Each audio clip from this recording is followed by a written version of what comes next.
শুভ চৈত্র সংক্রান্তি। নমস্কার সবাইকে, আশা করি সবাই ভালো আছেন। চৈত্র সংক্রান্তিতে আমাদের বাসায় কিছু নিয়ম মানা হয়, তা নিয়ে থাকছে আজকের ভিডিও। আশা করি ভিডিওটি ভালো লাগবে। সকালবেলা ঘুম থেকে উঠেই চলে গিয়েছিলাম ছাদে।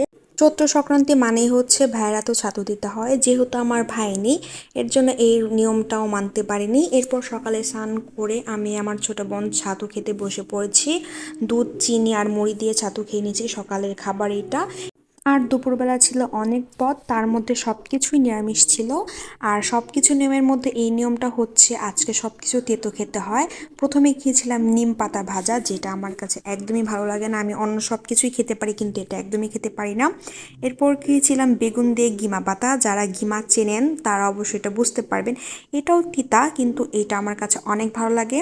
এরপরে ছিল আলু আর উস্তা সিদ্ধ, এটা একসাথে সিদ্ধ করে এরপর মেখে খেয়েছিলাম। এইটাও আমার কাছে অনেক ভালো লাগে। আমার সব কিছুই খেতে ভালো লাগে, কিন্তু নিম পাতাটা আমি একদমই খেতে পারি না।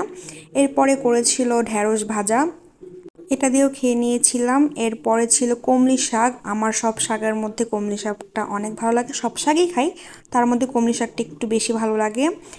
এরপরে ছিল উস্তা দিয়ে শুক্তো ডাল। আমার এই শুক্তো ডালের উস্তাটা অনেক ভালো লাগে।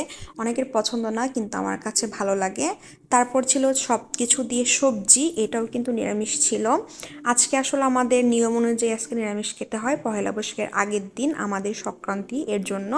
আর সবশেষে ছিল টক ডাল, আম দিয়ে, নতুন আম এনেছিল আজকে বাবা, এটা দিয়ে টক ডাল রান্না করেছিল। আর এই টক ডাল খাওয়ার জন্য আমি আবারও ভাত নিয়েছিলাম। এত পদ রান্না করেছে, ভাত একটু বেশি খেয়েছি আজকে। আর টক ডালটা এত ভালো লাগতেছিল গরমের মধ্যে, হয়তো আজকের আমি রাতে খেতেই পারবো না। তো আজকের ভিডিওটি এই পর্যন্তই। ভিডিওটি ভালো লাগলে আমার প্লিজ লাইক ফলো করবেন। ধন্যবাদ সবাইকে।